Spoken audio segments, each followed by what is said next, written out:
Good afternoon, everybody. President Trump campaigned on the promise to secure our homeland and deport violent alien criminals from our communities. That is why the American people overwhelmingly reelected him back to this office, and it's why the American people defeated the Democrat Party in devastating fashion. Today, we have officially learned Democrat officials still refuse to accept the will of the American people. Maryland Democrat Senator Chris Van Hollen rushed to Dulles Airport this morning to fly to El Salvador, potentially using taxpayer dollars, to demand the release of deported illegal alien MS-13 terrorist. The Democrats and the media in this room have continually and wrongly labeled Kilmar Abrego Garcia as a Maryland father. There is no Maryland father. Let me reiterate. Kilmar Abrego Garcia is an illegal alien, MS-13 gang member and foreign terrorist who was deported back to his home country. And when Kilmar Abrego Garcia was originally arrested, he was wearing a sweatshirt with rolls of money covering the ears, mouth, and eyes of presidents on various currency denominations. This is a known MS-13 gang symbol of hear no evil, speak no evil, see no evil. Abrego Garcia was also arrested with two other well-known members of the vicious MS-13 gang. And two separate judges found that Abrego Garcia was a member of MS-13, and that finding has never been disputed. And just this morning, it was revealed through Maryland court documents that Abrego Garcia's wife petitioned for an order of protection against him for 2 instances of domestic violence in May of 2021. And here is the order right here. The court ordered that the respondent committed the following acts of abuse. Once in May of 2021, assault in any degree. And on May 4th of 2021, he punched and scratched his wife, ripped off her shirt, and grabbed and bruised her. This is from a court in Maryland. So not only are Democrats rushing to defend an illegal criminal foreign terrorist gang member, but also an apparent woman beater. To set all of that aside, the basic fact that he was illegally inside our country and had a lawful deportation order made him subject to removal back to his home country of El Salvador. And if he ever ends up back in the United States, he would immediately be deported again. Nothing will change the fact that Abrego Garcia will never be a Maryland father. He will never live in the United States of America again. And the United States Supreme Court ruled unanimously that the President of the United States and the Secretary of State could not be compelled to forcibly retrieve this citizen of El Salvador who is currently locked up in a maximum security prison in his home country due to his MS-13 membership. To remind the media and the Democrat Party, MS-13 are among the most vicious and dangerous individuals in this world. They pose a direct threat to the United States, El Salvador, and any other country who maintains basic law and order.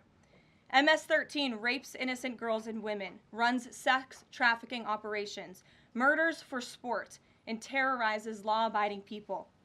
That's why El Salvador President Bukele made it clear this week that he will not be releasing this MS-13 gang member from his prison. But that is not enough. All of that is not enough to stop the Democrat Party from their lies. The number one issue they are focused on right now is bringing back this illegal alien terrorist to America. But where are the Democrats applauding the fact that southern border crossings just hit a historic low? Where are the Democrats supporting our brave men and women of law enforcement who are putting their lives on the line every single day to arrest the violent illegal alien invaders that the previous administration allowed into our country? And where are the Democrats when innocent Americans are victimized by illegal criminals that Joe Biden let in? It's appalling and sad that Senator Van Hollen and the Democrats applauding his trip to El Salvador today are incapable of having any shred of common sense or empathy for their own constituents and our citizens. Nobody knows this more than the woman standing to my right, Patty Morin, whose beautiful daughter Rachel was brutally maimed and murdered at the hands of an illegal alien in August of 2023. Patty no longer has her daughter because of the failed Democrat Party's open border, and these are policies that President Trump is bringing an end to. Patty should not have to be here today, but she is, and we are grateful and we are honored for her willingness and her request to share her powerful story with the world. Thank you, Patty, for being here. Thank you.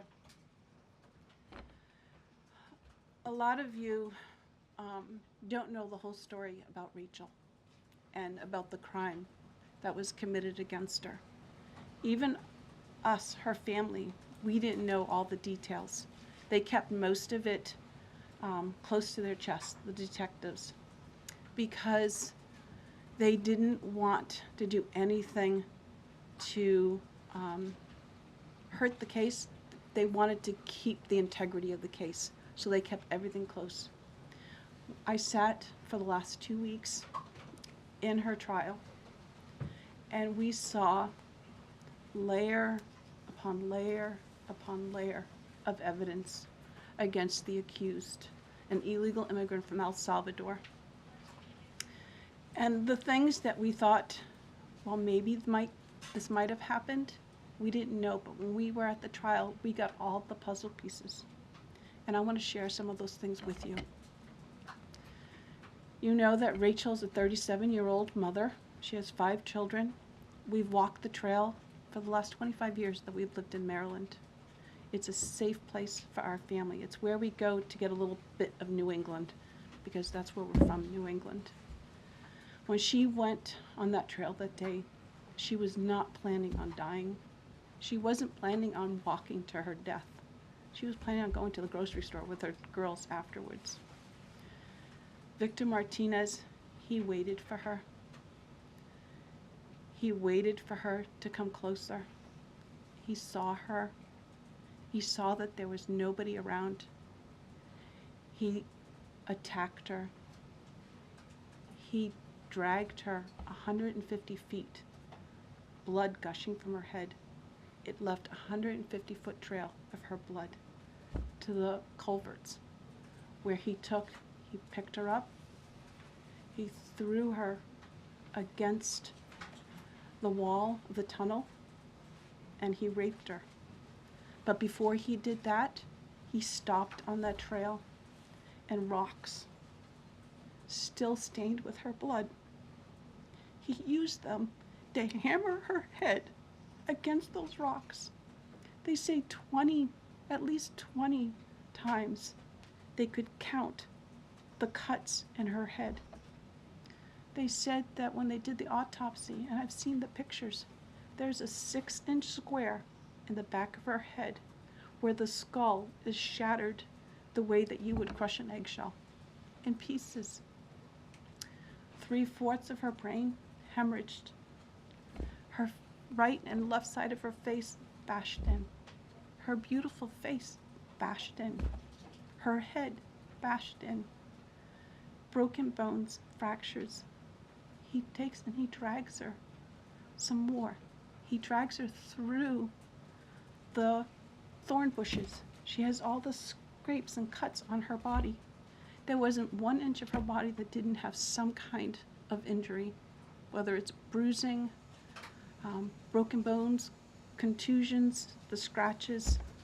She had a fractured rib, fractured nose, fractured skull. And then he takes her into the tunnel, and he picks her up. He throws her against the wall. Blood is gushing from her head. Her hair is soaked in blood. And they showed us pictures of her body against the wall, outlined. The blood outlined her body. And you could see where the blood ran down around her as he was raping her. And then he threw her down and raped her some more. And then he strangled her because he didn't want her to be able to live to tell the story. They said that when they did the autopsy on her neck, that one of the things they do is they open up the neck and they look to see how far the injury is. And they went all the way down as far as an injury is possible, hemorrhaging in the muscles, because of how strong and violent the group was around her. These are the kind of people that have no compulsion. Like, to them, this is nothing. And when he was sitting in the courtroom, he actually looked like he thought he was going to be set free. There was no remorse on his face at all. This person took my daughter so violently and so gruesomely and so graphically that they sealed the pictures, because I don't want my granddaughters to see these pictures. These are the kind of criminals President Trump wants to remove from our country. These are the kind of criminals that we need to remove from our country.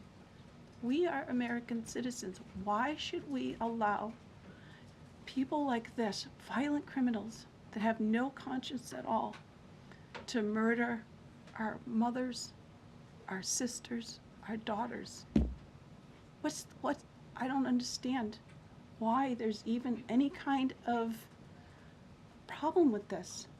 And it's not that it's political, like the left or the right, although I understand different parties have used it in the past. But we have to look at it as we are American citizens. We need to protect our families, our borders, our children. I don't care about politics. Well, I do, but I want to preserve life. And that's the only reason why I have taken and spoken about Rachel all this time. If you're a mother here in the room, can you imagine standing there alive? You're alive, and someone comes and puts their hands into your chest and rips out your heart? That's what it feels like. It feels like a part of you is being ripped out of you. You can't even describe the pain. Just like you can't describe to your husband what it feels like to carry a baby in your womb, or to feel those first kicks, or to know just intuitively if it's a boy or a girl. It's only a thing that a mother knows. Why are we not protecting the American citizens? It's just common sense. Why are we not protecting our children? And to have a senator from Maryland who didn't even acknowledge or barely acknowledged my daughter and the brutal death that she endured, leaving her 5 children without a mother and now a grandbaby without a grandmother, so that he can use my taxpayer money to fly to El Salvador to bring back someone that's not even an American citizen. Why does that person have more right than I do, or my daughter, or my grandchildren?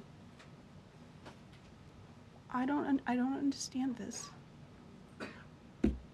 Thank you. Thank you.